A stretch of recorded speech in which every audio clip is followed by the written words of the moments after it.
teenager was shot by a Texas state trooper after a traffic stop that turned into a foot chase. Yeah, now we're hearing very different stories from both sides. Law enforcement says the teen tried to run and made a motion towards his waist, while his relatives say he was just on his way to the dentist. Now, this all started with a traffic stop at the intersection of Will Clayton Parkway and Village Towers Drive. ABC 13's Maya Shea has more from Atascocita.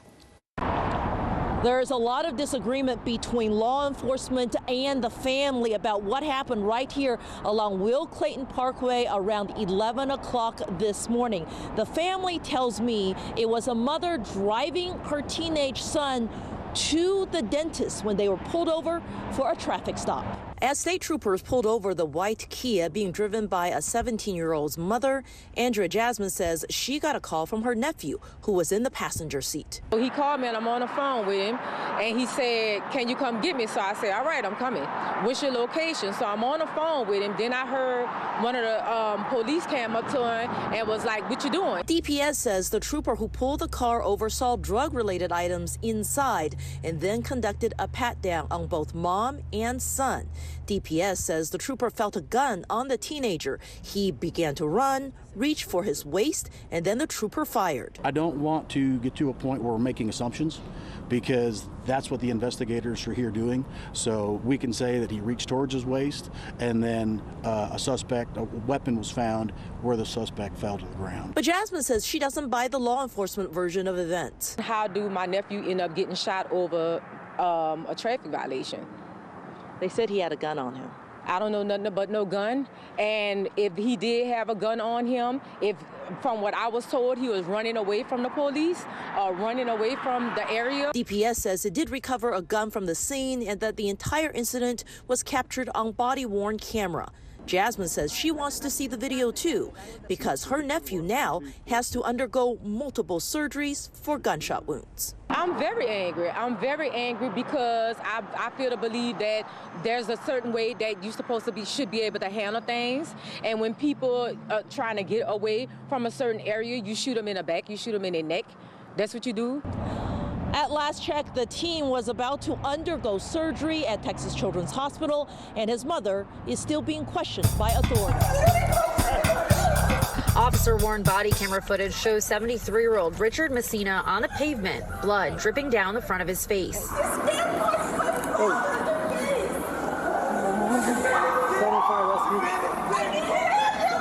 Messina was at the airport over Thanksgiving waiting to pick up his son and daughter-in-law when they say he was violently arrested after a confrontation with a Broward Sheriff's Office deputy. According to the family attorney, Messina was hurt so badly that he was captured on camera lying in the street unconscious. You could see his family members stepping in to help and a scuffle between the family and deputy.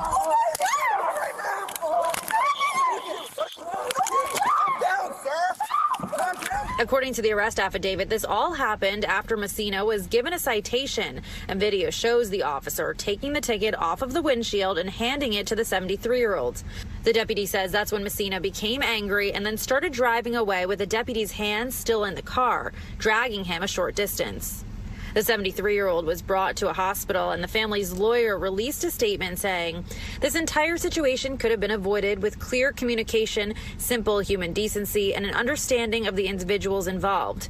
Instead of spending Thanksgiving as a family, Mr. Messina, his son, and his 6-month pregnant wife spent Thanksgiving in jail. All 3 family members were arrested and charged with battery on an officer. We reached out to the Broward Sheriff's Office for a statement, and they tell us that the case is being forwarded to the Use of Force Review Board. Good evening, and welcome to the Bad Apple Report After Dark. That's right, our PM edition is here tonight, folks. I promise we're not going to make a habit of this. I said that, but we've been overrun with bad apples. And for those of you who think we just take it a little too far here on the Bad Apple Report, well, this one's for you, with a side of fries. That's right. This deputy has been arrested for bringing Whataburger to inmate in Bexar County Jail, BCSO said. Aren't you glad you stuck around for this, you guys? It's true. El Guapo Miguel Angel Rodriguez, age 27, was terminated immediately. Bad apple. Here we go. A Bexar County Sheriff's Office deputy was arrested for bringing Whataburger to an inmate in the Bexar County Jail. According to BCSO, Miguel Angel Rodriguez, age 27, was arrested on Friday morning for accepting a Cash App payment from an inmate's relative to buy a Whataburger for both himself and the inmate. Wow, the sheriff's office said. Jail administrators learned of the incident on Friday and began to question the deputy. Rodriguez confirmed that he had purchased the food, brought it into the jail, and delivered it to the inmate, BCSO said. Rodriguez was hired in September 2024 and was assigned to the Bexar County Adult Detention Center. He graduated in November 2024 from the Knucklehead Academy, apparently. Rodriguez was charged with contraband in the correctional facility. Oh no, a Class B misdemeanor. Oh no, he bonded out of jail later that day. Come on, you guys. Deputy was terminated immediately following the arrest, BCSO said. Bexar County Sheriff's Office Internal Affairs Unit is conducting an administrative investigation while the Public Integrity Unit is handling the criminal investigation. And I just want to know what you think about this, you guys. Are we mean on the Bad Apple Report? Too mean? Well, anyways, let's just see what some of the comments are down here. Was it a double meat or a triple feature? I mean, guy just had no common sense. The deadly Whataburger, exclamation point. Way more than food is being served to inmates. Keep investigators going on. Okay, you get the point, you guys. It's so funny. Let's see what else we have. Ooh, hiring DEI practices is not a good idea. Okay, we've heard a lot about that lately. Okay, that was funny. Look at this guy. Goofy Miguel Angel Rodriguez. Kind of a nice guy, probably. Anyways, let's move on with the show. Portage County Sheriff Bruce Zukowski is no stranger to controversy. He's starting off his new term with a controversial hiring decision. A former DEA task force officer currently under federal investigation has been hired at the sheriff's office. 19 investigator Kelly Kennedy has been on this story since it first broke. She has the latest update tonight. This guy's not from this country. So we started fighting with him. He's like, whatever. So here we are. He's holding down. Well, regardless if he's from this country or not, what happened? He's not from this country. Yeah, okay, what happened, though? You're listening to Daniel LeJack explain to an officer why he and another off-duty cop dragged a stranger out of a bar and physically restrained him. Why they push me like this?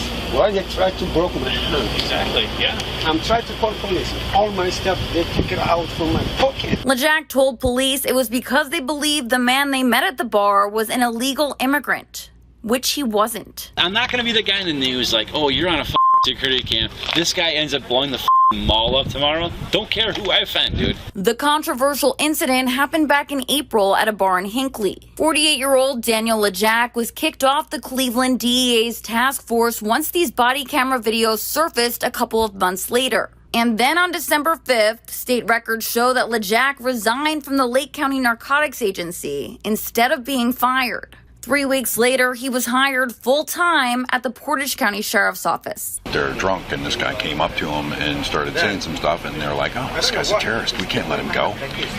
That's what I mean. Does that sound sane to you? No.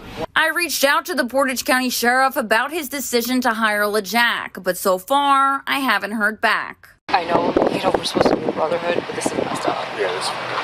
They're obviously intoxicated. LeJack, along with Cleveland police officer Donald Kopchak, are being federally investigated by U.S. attorneys in Michigan. Kopchak is on restricted duty at CPD. Breaking news again, Delphi's chief of police has resigned. A local judge accused him of lying under oath, and Anna Darling is explaining more on what they say happened. Anna? Yeah, good morning. Carroll County Special Judge Troy Hawkins says Chief Nathan Lamar was dishonest when trying to justify a warrantless car search during a drug arrest last year. Here's what happened according to court documents. Chief Lamar pulled a man over for having a blue license plate light instead of a white one last January. Lamar found the driver had a history of arrests for drug possession and dealing meth. Body camera footage showed he noticed a black locked container in the car. The report says a canine did not alert to drugs in the car. The chief is heard telling the driver to wait in a nearby gas station and the car would be impounded. After the driver is gone, Lamar is then reported to have searched the car without a warrant. He found meth in that container and arrested the man. During a bench trial in September, Lamar testified. When asked if he suspected the defendant of drug activity, Lamar said no. Judge Hawkins wrote in an order that Lamar should have recognized the potential for drugs given his training and experience. He said Lamar knew he did not have enough evidence to get a search warrant, but searched the car anyway.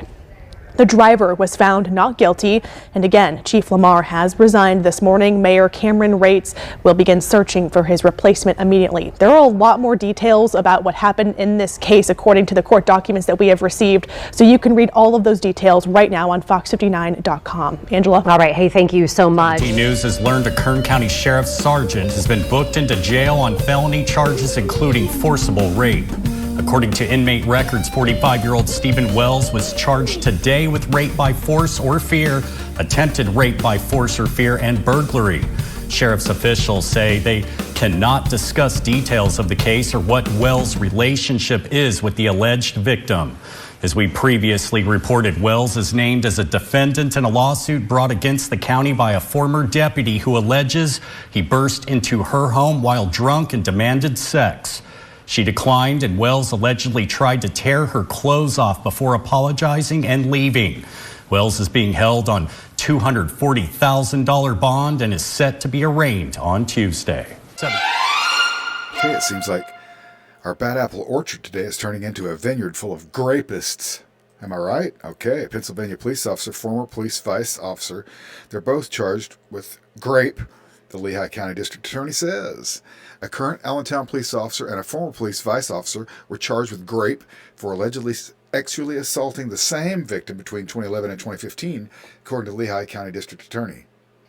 District Attorney Gavin Holloman identified the officers as 45-year-old Evan Weaver and 47-year-old Jason Michael Krasley, both of whom are charged with involuntary sexual servitude, grape, indecent assault, official oppression, prostitution, and related offenses. This is serious, folks. Weaver, who lives in Weisburg, is the current Allentown police officer. He's watching the Bad Apple Report, most likely, allegedly. He's also charged with sexual assault. According to an announcement from the DA's office, Krasley, who lives in Upper Milford Township, he's a former vice officer with the Allentown Police Department. Oh, those guys. He's additionally charged with kidnapping, involuntary deviant, sexual intercourse, intimidating of the witness, and criminal coercion. Okay, the Lehigh County detectives led the investigation into both Krasley and Weaver. According to the DA's office, the crimes allegedly involved they happened between 2011 and 2015. The men are charged with allegedly graping the same victim, the officials said.